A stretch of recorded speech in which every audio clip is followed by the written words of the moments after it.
Hi,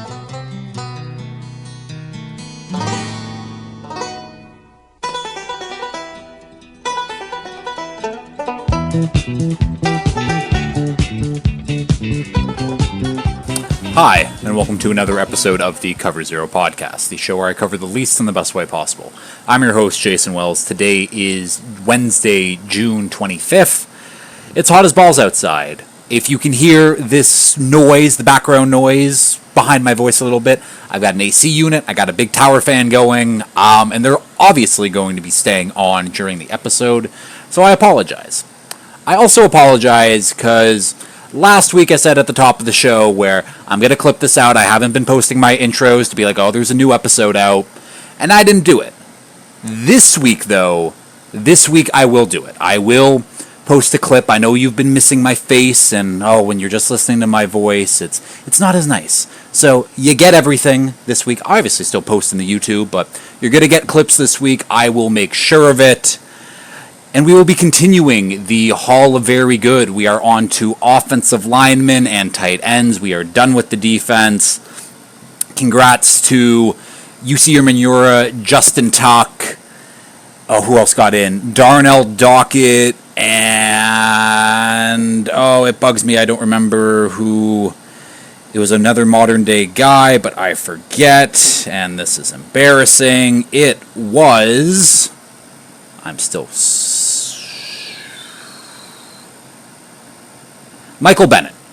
That took way too long. So congrats to Justin Tuck, UC Yermanura, Michael Bennett, and Darnell Dockett on getting inducted last week. This week, 3 offensive linemen getting in, 1 tight end getting in. Obviously going to start the episode off with NFL Weekly Update as well. And I guess let's get into it, because when I record the podcast, I do get hot. So let's start it here. Let's start off with NFL Weekly Update. So, starting off, Jair Alexander, after getting cut from the Packers, signs with the Baltimore Ravens on a 1-year, $6 million deal. Obviously, some incentives built into that as well. And now, all of a sudden, this Ravens defense looks really fucking good. Like, really, really fucking good. And obviously, we all know what the negatives with Jair are at this point, whether it be not even off-field concerns, but him just being a bit of a nut, and the injury stuff. He hasn't been healthy for 3 seasons at this point, but when he plays, the man is still a top 10 cornerback, and you're adding him to a room with Marlon Humphrey, Nate Wiggins, who had a pretty good rookie year, Kyle Hamilton, obviously the best safety in the league, and now rookie Malachi Starks as well. Not to mention a guy like Chidobe Awuzie, who they just brought in. They drafted TJ Tampa. Like, their secondary is deep and might be one of the best in the NFL. Again, I'm not going to rank anything, but off the top of my head, yeah, I think I can fairly say that they're one of the best in the NFL. That defense just looks strong. The offense also looks strong. Like, the Ravens, and I know there is a few talking heads in the sports world a couple weeks ago, or maybe even last week, but it's like, Lamar has no excuses now, they can't, and it's like, I don't disagree with that. Like, I think this probably is one of the Ravens' best chances, but for the past 3 seasons, it's always been, this is the Ravens' best chance to do something, and it just hasn't happened. I do really like the look of this Ravens team. Like, they look very strong. That secondary looks incredible. I'm very interested to see how it plays, how it goes for them, but everyone should be, again, if you weren't already excited about this Ravens team, you should definitely be excited about this Ravens team now. I think that they are one of the more enticing, exciting, whatever you want to say, teams in the AFC this year. But that's usually the case when you have Lamar Jackson as your quarterback. But no, I do think that defense is going to be very, very good. So shout out to Jair picking his spot, picked a good one.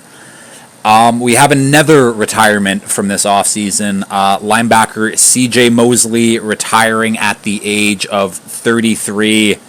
How long did he actually play? I don't have that written down. He made 5 Pro Bowls. He made 5 All-Pros as well.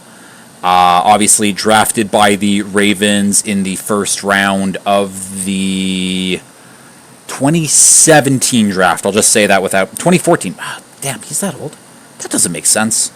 He was the 2014 draft. Like, that would have been the same draft with, like, Derek Carr and Teddy Bridgewater and Blake Bortles and Manziel, and that just seems like that was such a long time ago, and I guess it is a long time ago. He is 33. I'll just say it. Future member of the Hall of Very Good. Again, 5-time second-team All-Pro, 5-time Pro Bowler. He was absolutely terrific for the Ravens, and then the Ravens moved on from him, and he went to the Jets, and he was just as good, if not better, with the Jets. And then, again, like a lot of the guys who go into the Hall of Very Good at the end of it, injuries just kind of hampered him towards the end.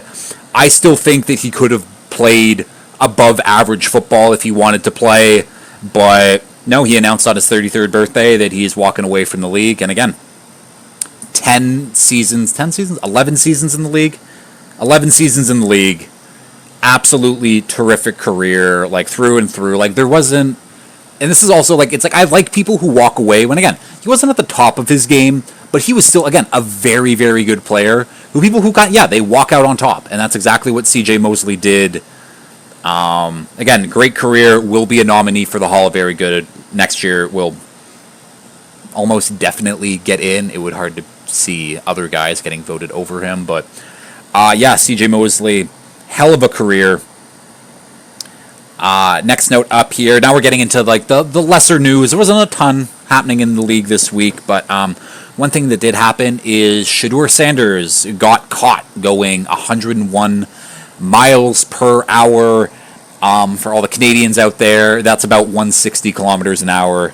And the outrage over how dare he go fast in a car, and I agree, like 160 is obviously way too fucking fast to be driving that on the road. I don't know what the circumstances were. I don't know if it was like he was going in early morning to the team's facilities and he just had the highway to himself and his fucking sports car, and he's like, I'm just going to go 160, and then there's just a cop there. But there were people calling him, it's like, he should be cut. He's a 5th-round pick anyways. It doesn't matter. Colin Cowherd after, and I don't listen to Colin Cowherd. I don't actively seek out what he says, but this probably won't come as a shock, but I primarily listen to podcasts when I work, when I'm driving. It's not that I don't like music. I just prefer podcasts better. I think they pass the time more. And when I'm out of podcasts, I turn on TSN 1200, and between noon and 2, they play The Herd. They play Colin Cowherd on TSN 1200, and for weeks, all I heard was, Shedeur this and Shedeur that. He's so great. He'll be QB1 coming out of camp. He will definitely be the starter midway through the season. All Colin was doing the entire time was just singing his praises and how good Shedeur and how the league could overlook him. I have no idea. And then he gets a speeding ticket, and Colin's completely out on him. He's done with him. He doesn't want anything to do with Shedeur anymore. Ridiculous. I don't know how you go from, he's going to be great, he's going to be the Browns, and now to be like, I'm completely out on him. And again, is it immature to go 160? Of course. But I also don't know a single person in my friend group or even my family who hasn't gone 160 in a car at one time or another. Doesn't mean that's a good thing and people should do it and it's acceptable. Absolutely not. It's still incredibly dangerous, but most people have driven 160 kilometers an hour in a car. It's not a crazy thing. It's unsafe, but to have the pearl clutching of, oh my god, how could he ever? It's ridiculous. It's fine. It literally doesn't matter. It was just kind of a news story, and then, funny enough, the Zach Edey of the Memphis Grizzlies, also, there was a story 2 hours later that came out that he was driving the exact same speed, which, funny, but regardless, we can move on to the next story. Damon Arnett signs a 1-year deal with the Texans. If you don't remember the name Damon Arnett, he played at Ohio State in the late teens, those 18, 19, 20, not 20, 17, 18, 19 years. First round pick by the Raiders in their incredible 2020 draft class that included Henry Ruggs, Damon Arnett, and Alex Leatherwood. Obviously, one's in prison, one's out of the league, and the other one just got back in the league after being out of the league since 2022. Again, more of a name. The reason he did sign or the reason he got noticed. So he was playing in the UFL this past season for the Houston Roughnecks and had a decent season. So the Texans are like, well, you're already in our backyard. Might as well see what you can do. It's a nothing signing, but again, it's a former first-round pick who was getting his opportunity to potentially make it back into the league. He had a lot of off-field stuff too, and hopefully he sorted that out. He's matured a little bit more, but interested to see what happens with Damon Arnett in camp. Next note here, Jets sign kicker Harrison Nevas, who went 20 of 21 in the UFL. Nothing much of a story. This isn't like Jake Bates, who was hitting 60 yards consistently in the UFL season prior. The reason this is a story is because his nickname is the Thicker Kicker, because he stands at 6 feet, 242 pounds. That is a big boy. That is a big kicker. With that being said, that's like essentially my size. I'm a little bit taller, a little bit heavier, but like proportion-wise, we're about the same size, which, again, I think it's funny that a guy who, in my kind of shape, can just be an NFL kicker, be pretty good at it. Obviously, we'll see what happens with it, but it's a fun story. And then final note here, I have a bit of an Antonio Brown update, if you missed it. Antonio Brown is wanted for attempted murder after some guys tried to rob his chain, and then after it got de-escalated and the guys tried to run off, AB just grabbed a security guard's gun and tried to shoot them. Can't do that, obviously. But what the update is, there's no real update, no anything, but I was at my dad's place last weekend for my nan's 89th birthday, and I was talking to my cousin about football. He's a Packers fan, and all of a sudden he tells me that he has a friend who was in Dubai just recently, like just a couple weeks, and he got back, and he tells my cousin Sean, he's like, you'll never guess who I saw in Dubai. And it's like, oh, like who? Antonio Brown. And, like that's convenient that Antonio Brown, after getting charged for attempted murder, is in a country that doesn't extradite people. They can extradite people, but they have no treaty in place. I don't know if treaty is the right word, but like something in place to actually extradite people from Dubai to the States. Like it's special cases. So Antonio Brown just hanging out in Dubai because if he goes back to the States, he's all of a sudden a wanted man. All of a sudden, like we all know he has to go through the whole jury process and trial or whatever, but like, yeah. Convenient that Antonio Brown decided to take a vacation just days before the news came out that he was wanted for attempted murder. So I just found that was funny. Obviously, like finding that out through my cousin and through like not actual like sources, and I say sources, it's people on Twitter. But yeah, I thought that was a funny note. But let's get into the Hall of Very Good here. We will be starting off with the offensive lineman. That's the wrong note. There it is. So, these offensive linemen here. So, the nominees are Brian Waters, Matt Light, Olin Kreutz, Ryan Khalil, Dwayne Brown, Brandon Brooks, and then Chris Snee. So, we'll start at the top, and we'll start with Brian Waters. Was a 1999 UDFA by the Cowboys, was a tight end and a defensive lineman in college. He played a little bit of tight end, switched over to the defensive line in his final season, and was obviously a UDFA, one of these tweeners. They didn't really know where to put him, and then the Cowboys signed him, and the Cowboys didn't know what to do with him. So he ends up signing with the Chiefs, and the Chiefs are like, we're going to send you to Europe to play for the Berlin Thunder, where you can learn how to play offensive line. I think they initially wanted to make him a center. He ended up being a guard, and he comes back for the Chiefs, and all of a sudden it's like, oh, we have one of the best guards in the league now? How the hell did that happen? Ended up being a 2-time All-Pro, a 6-time Pro Bowler, Walter Payton Man of the Year in 2009. And honestly, I think the most impressive thing about this is he won AFC Offensive Player of the Week in 2004. And it's like, offensive player, like, first of all, offensive linemen never win those awards. It always goes to, again, quarterback, receiver, tight ends even, running backs, like, anything but the offensive line. So the fact that he won that is special. So I had to go back and look, like, oh, what happened in that game for them to make him. They scored 8 rushing touchdowns in that game. 4 by Priest Holmes and 4 by, I don't know what the other running back, or maybe it was the fullback's name.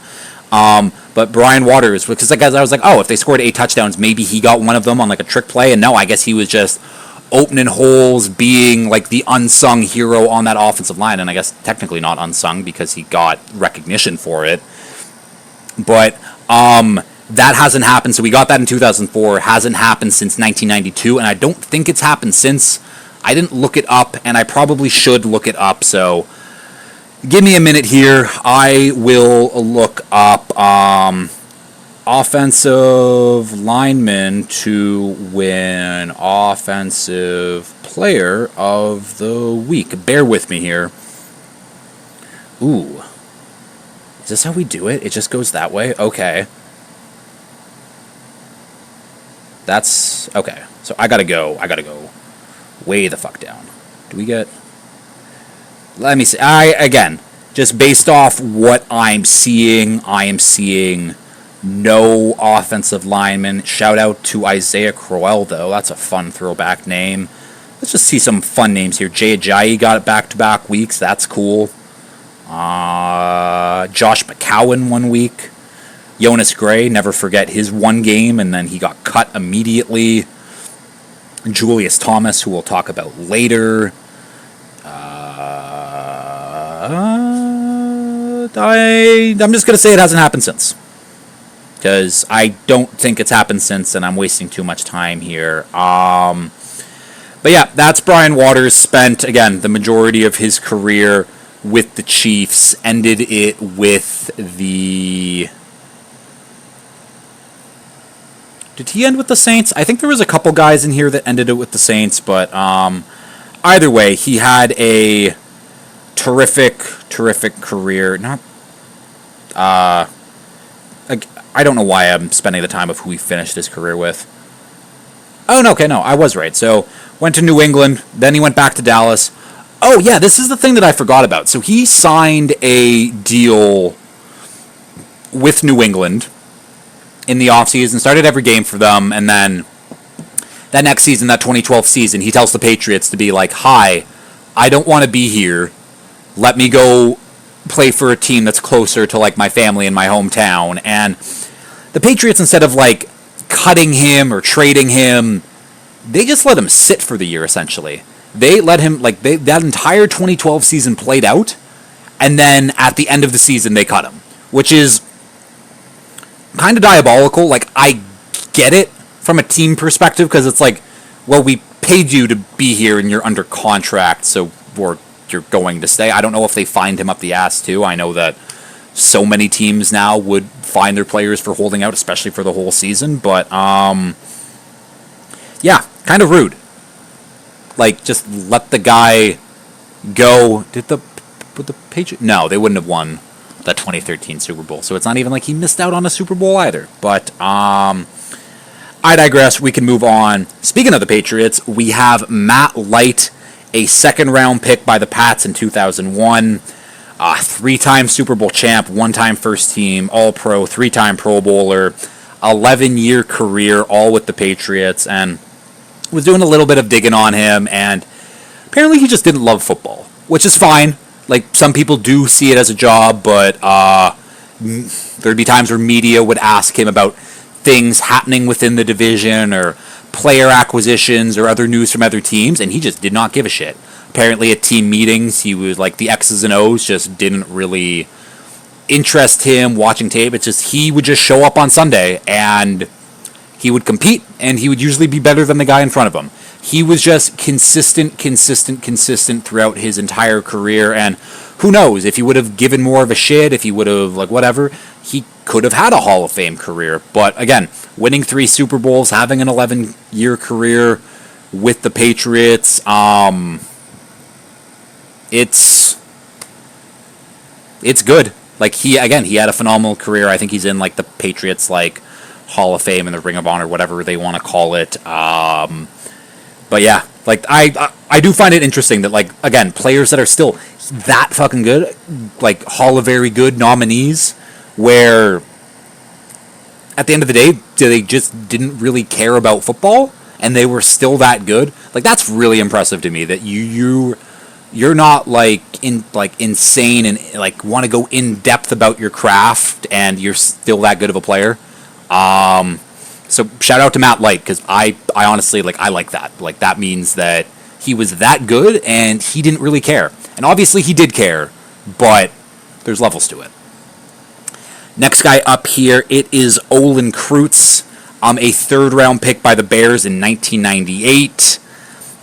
Spent most of his career with the Bears, ended it with the Saints. And basically, it's like what I found out about him. He has a fiery personality. And when I say he has a fiery personality, he likes to fight. Where he didn't break one teammate's jaw, he broke multiple teammates' jaws. Starting in college, he had an incident. Where is he? I think he was at Washington, I believe, but broke a teammate's jaw there. Broke a teammate's jaw for the Bears.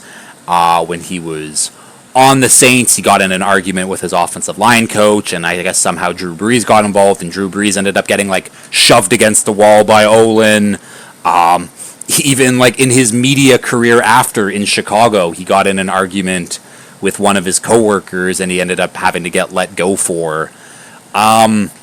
Which again, in any non-football context, not good. But he was a football player for a reason. You need that fiery, I'm going to get in your grill, I'm going to put you on your ass. You want guys on your team like that who, hey, if shit hits the fan, if you're backed up against the wall, he will fight his way out tooth and nail, and that's who he was. He was an absolute dog for those Bears teams. Just unfortunately, the Bears are the Bears, and they're not that good at football. But yeah, he was integral for that offensive line and for that offense being as consistent as it was. Next guy up here, we have Ryan Kalil, a second-round pick in 2007 by the Carolina Panthers. And he just absolutely crushed the combine. He went from he's probably going to be a day 3 guy, and all of a sudden he runs a sub 5-second 40 and puts up 35 reps on the bench press, and teams started to notice, teams started to turn heads, and he did end up being the first center off the board in that 2007 draft. And then, goes on to be a 2-time first-team All-Pro, 1-time second-team All-Pro, 5-time Pro Bowler. And again, those Panthers running games, even before Cam Newton, where it was D'Angelo Williams, Jonathan Stewart, Ryan Kalil was a big reason for why those run games were successful, and a big reason for why Cam Newton was able to not even really ease into the role, because he just came in guns a-blazing, and he was incredible his rookie season. But Ryan Kalil, one of the most consistent centers of that decade, didn't really start getting recognition until later in his career, but was a part of some really, really fun offenses on those Panthers teams. Did I not say how long of a career? I did not, and I was supposed to check that over at lunch. But again, it's 40 degrees outside, and I have a lot of other things on my mind as well. Ryan Kalil played for... Ryan Kalil played for 13 years. Ryan Kalil played for 13 years. Let's just say that. Let's just move on. Very good player, obviously. Brother of Matt Kalil, who unfortunately injuries kind of hampered his career. But we can move on. Next guy up here, it is Dwayne Brown, a 2008, the 2008 26th overall pick by the Texans. And in that span was a 1-time first-team All-Pro, 2-time second-team All-Pro, 5-time Pro Bowler. Went from the Texans to Seattle to the Jets. Was good basically everywhere he went. Just again, if we talk about Hall very good, Dwayne Brown will never kind of get the recognition he deserves, and that's why he is nominated for this, because, yeah, I don't know if you could ever call him the best tackle or a top 3 tackle at any point, but top 5 and consistently top 10 for his entire career. That's nothing to sniff at. And it's a 16-year career. So if I can say that, yeah, Dwayne Brown was consistently top 10, a top 10 tackle his entire career, that's absolutely crazy. The one interesting note I found about him is, I forget his wife's name now, but his wife is some big media personality who Dwayne would listen to like on the radio from time to time. Found an event that she was going to at a club, got bottle service, rented out a booth, started talking to her, and she agreed to a date, and then it's been happily ever after since. Having a big media radio personality as a wife, kind of cool. But speaking of having interesting people as your wife, let's talk about Chris Snee, the 2003 second-round pick by the Giants. And obviously with those early 2000s Giants team, he ended up being a two-time Super Bowl champ. First-team All-Pro once, second-team All-Pro twice, four-time Pro Bowler in general. And the reason I brought up him to be like, interesting marriage, blah, blah, blah, blah. He ended up marrying Tom Coughlin's daughter. So Tom Coughlin, again, two-time Super Bowl head coach of those Giants. His center married his daughter, which those must have been some interesting dinners at the Coughlin or Snee households. But he married the coach's daughter. They seem very happily married. Obviously, Coughlin's okay with it. But yeah, Chris Snee, and this is, as you can probably tell from all of my other guys that I've talked about so far, is talking about offensive linemen is tough. Especially when most of these guys during the primes of their careers, I was 10. So yeah, Chris Snee, very good career. One of these other Giants to have multiple Super Bowls who was trying to get into the Hall of Very Good. And we will see. And then finally, we have Brandon Brooks, a 2012 third-round pick by the Houston Texans. Ends up being a three-time Pro Bowler, Super Bowl champion with the Eagles later on. Only a 10-year career, though, a little bit shorter. But Brandon Brooks,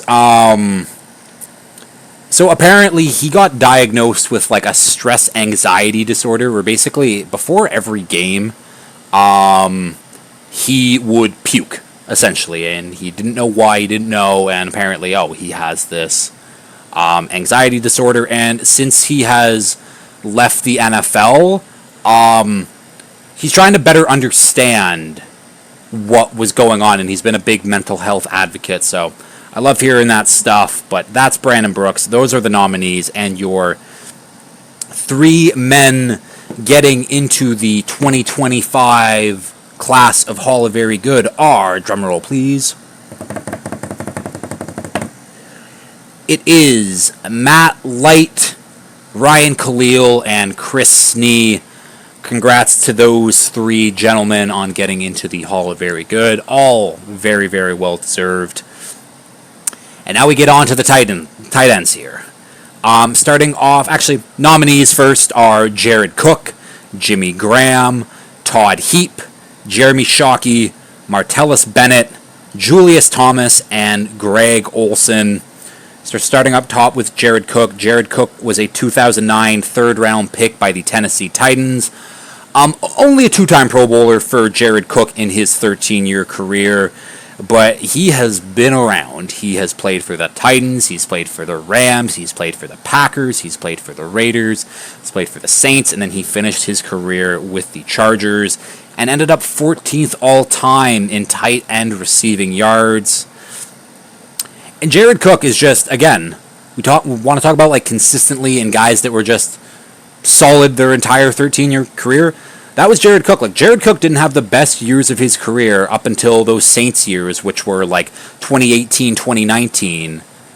And that would have been year 10, 11, 12 of his career, which is absolutely impressive and absolutely a testament of how much Jared Cook cared about his craft. Again, doesn't get the notoriety that maybe some of these other guys that I'm going to talk about get, but Jared Cook was just a consistently good player for a very long time, and I think that does deserve the recognition of the Hall of Very Good. Next guy up here, it is Jimmy Graham, a 2010 third-round pick by the Saints.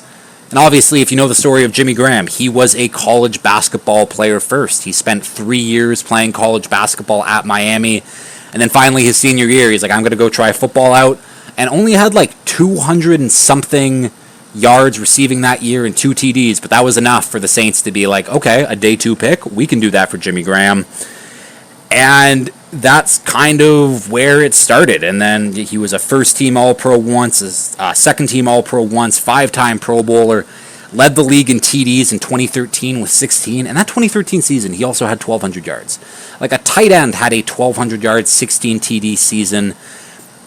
Jimmy Graham, like, in those Saints days, was absolutely incredible. And then, obviously, some contract negotiations come up, and they're like, the Saints don't know if they want to pay him. And the Saints, obviously, like, I think that they made the best move that they could have. I think the Seahawks really fucked up on their side of it, but they traded Jimmy Graham to the Seahawks for Max Unger, who I think he's in the Hall of Very Good is in the offensive line, and a first-round pick. And the Seahawks' offensive line has just never recovered since. They gave away their best offensive lineman that they've probably ever had. That's not true. They literally have Hall of Famers. What's that guy's? Not Will Campbell. Will Shields? Will Shields is, I think, a guy. But yeah, like, Max Unger, like, was, like, holding that offensive line together, and the Seahawks decided, we're going for an aerial attack with Russ. And we all know Russ has a pretty deep ball, but he's not a pocket passer. And again, I think that's kind of where things went downhill for the Seahawks. I don't think that they should have made that trade, but that's regardless. We're talking about Jimmy Graham here. And kind of same thing with Jimmy Graham. He had his, I think in like the 3 years he was in Seattle, he broke all of their tight end, like, marks for everything. Like, he holds all of their franchise records, which is crazy because he was only there for 3 seasons. Then he goes to the Packers, then the Bears, and then ends up back on the Saints to finish his career 8th all-time in tight end receiving yards. And the one funny thing I do have to note about Jimmy Graham is his touchdown celebration was taking the ball, dunking it through the field goal post, the uprights, whatever you want to call them, and that got banned because he was hanging on them, he was using it as a prop. And the NFL is also known as the No Fun League, and Roger Goodell doesn't like celebrations and whatever, so now it is banned. You can't dunk on the goalposts anymore, which is a shame. He did hang on it one time and had them, like, slanted a little bit, so they had to go out and fix that, which I can understand. You're not wanting to deal with that, but regardless, is what it is. Next guy up here, it is Todd Heap, the 31st pick in the 2001 NFL Draft by the Baltimore Ravens. Unfortunately for Todd, he got drafted. No, they won the two. He just missed that 2000s Ravens Super Bowl, and then he was off the team by the time they won that 2011-2012 Super Bowl, whatever you want to call it there.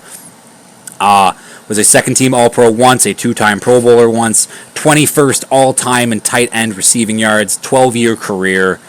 Todd Heap, for those, like, again, those mid-2000s Ravens teams, early 2000s Ravens teams, whatever you want to call them, like, those offenses weren't really scaring anyone. I forget who their QB was before Flacco. I want to say Trent Green made an appearance, or Kyle Bowler. That's a guy. The run game, I think it was Jamal Lewis, but like, Todd Heap was one of their most consistent offensive players, which back in the early 2000s, having your tight end be like your go-to receiving guy, not great, but Todd Heap made the most of it.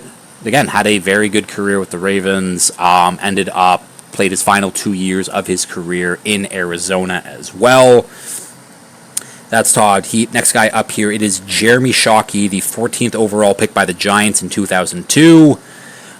Two-time Super Bowl champ, first-team All-Pro once, four-time Pro Bowler.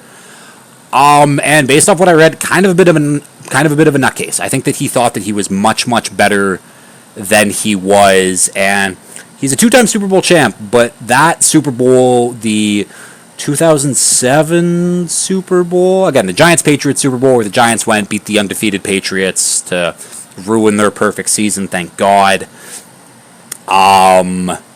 He got injured late in the season for that and missed the Super Bowl, and then all of a sudden the Giants were like, our offense is fine without this guy, and he wanted to get paid, and they were like, we're not paying you, so he goes to the Saints, and then they win that Super Bowl, but he ends up 18th all-time in tight end receiving yards, but 10-year career, never played a full season. And again, he missed one or more games every single year of his career. So the fact that he is still 18th all-time in tight end like receiving yards, credit to him, I guess. Seemed like a bit of a nut. Seemed like a guy that people didn't really like being around, but is what it is. Next guy up here, we have Martellus Bennett, a 2008 second-round pick by the Dallas Cowboys. Obviously, we just inducted his brother, Michael, just last week.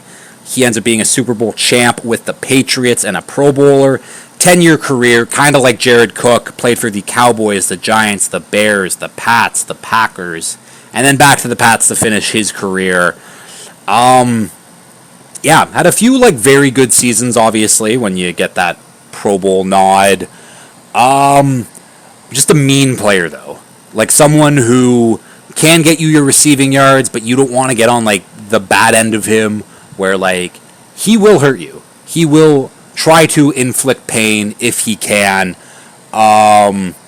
Bit of a showboat, bit of a character, like his brother too. But yeah, the funny thing is like I look up like fun facts for like all of these guys to try to have a little bit more other than just like reading off Wikipedia and stats and whatever. But so apparently Martellus Bennett he was drafted, I think it was 2009, or it might have been his rookie year, I forget. But he released like 2 rap songs that he posted on YouTube, and one of them was explicit, and the Cowboys fined him for it. They fined him for putting out like a rap video that had swears in it. And I didn't do digging, and I don't know what the song actually was or how explicit it actually was, or if it was talking shit about the Cowboys. I don't know why it would, because he would have been very early into his career at that point. But yeah, to what I know, the Cowboys fined him for putting out a rap video that he sweared in. Which, if you were to tell someone that today, they'd look at you like you're crazy. Because again, there's so many guys who just literally have like rap side careers, put that in air quotes, that are just like putting out music like relatively consistently. So the fact that he got fined for doing it like 15 years ago is just very, very funny to me. That's Martellus Bennett. Next guy up here, we have Julius Thomas, a 2011 4th-round pick by the Broncos. 2-time Pro Bowler, only a 7-year career, very short career for Julius Thomas. But he had back-to-back 12 TD seasons in 2013 and 14. Obviously, that 2013 season would have been like the year that Peyton Manning broke like all of the records. And 2014, obviously, was still pretty fucking good. He was still Peyton Manning at that point, didn't fall off like he did in 2015. So he had 24 TDs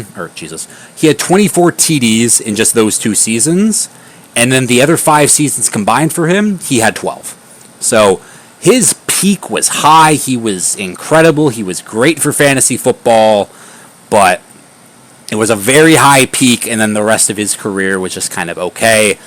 He signed a pretty big contract with the Jags, and obviously those Jags teams weren't very good. Finished his career in Miami, and that was just kind of it. I think another guy who had his own like trouble with like concussions and wanted to learn more about it, and I think that he also went back to school to try to figure out the process behind things, and good for him. I won't go into the science mumbo-jumbo because I don't know the science mumbo-jumbo. And then finally here, we have Greg Olsen, the 31st overall pick by the Bears in the 2007 NFL Draft. Ends up being a 2-time second-team All-Pro and a 3-time Pro Bowler. 7th all-time in tight end receiving yards in his 14-year career. Greg Olsen's just a good dude. From everything that I've seen him in media-wise, or him on the broadcast, or just people telling stories about him, I don't think there's a soul that doesn't like Greg Olsen. Obviously started his career in Chicago, but where he really got, again, I don't like saying claim to fame, but like where he really got his notoriety to also sounds weird, but those were his best years of his career when he was at Carolina, when he was with Cam Newton, and he became the first tight end in NFL history to have 3 consecutive 1,000-yard seasons. And I thought that was crazy. I'm like, Tony Gonzalez didn't do that. Antonio Gates didn't do that. And no, Greg Olsen was the first guy to ever do that. And then since then, Travis Kelce has done it 7 straight seasons. Again, there's levels to Hall of Very Good versus Hall of Fame. And there's a reason why Greg Olsen is just being a first-time that's the thing I didn't do. I didn't put what time, whatever. But yeah, Greg Olsen is a first-time nominee, and the reason he's a first-time nominee, because like a lot of the guys for like this year's ballot, and I was like, well, this guy will get into the Hall of Fame, I think, eventually. And I don't know. The NFL Hall of Fame is very particular about who they let in. And again, Greg Olsen, great career, incredible career. I don't know if it's going to cut it at the end of the day. But again, he is a Hall of Very Good nominee. He will get in, but let's find out if he will get in right now. Drum roll, please. And the tight end getting inducted into the 2025 Hall of Very Good is, of course, Greg Olsen. Absolutely deserved. Just, again, consistently good tight end. First tight end to ever have 3 straight 1,000-yard seasons, which is absolutely nuts.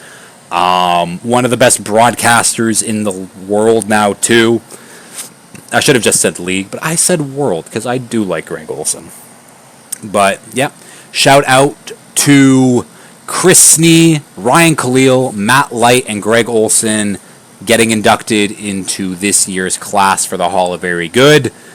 Next week, we're taking a break from the Hall of Very Good because I have a wedding to attend in Toronto. So the day I usually record is the day of the wedding. So luckily for you guys, I have already pre-taped an episode. This was when I was in Montreal at the end of May, so I taped another draft episode with Art, with Brian, and Connor came along for the ride too. So the 4 of us sit down and we are going to try to build our perfect NFL QBs without using NFL players. So we could use any other sport, any other person in history. I'll give you more of a rundown next week during the intro if I remember correctly. That'll be a very, very fun episode. Very, very funny episode anyways. Always love doing those episodes with my friends, some of my best friends. So that'll be next week's episode. And yes, I promise to put the intro out for this one. I will clip it out as soon as I'm done this. But that's the episode. And yeah, as always, if you have liked this, please like, share, retweet, subscribe, tell your friends, all that fun stuff. And until next time, peace.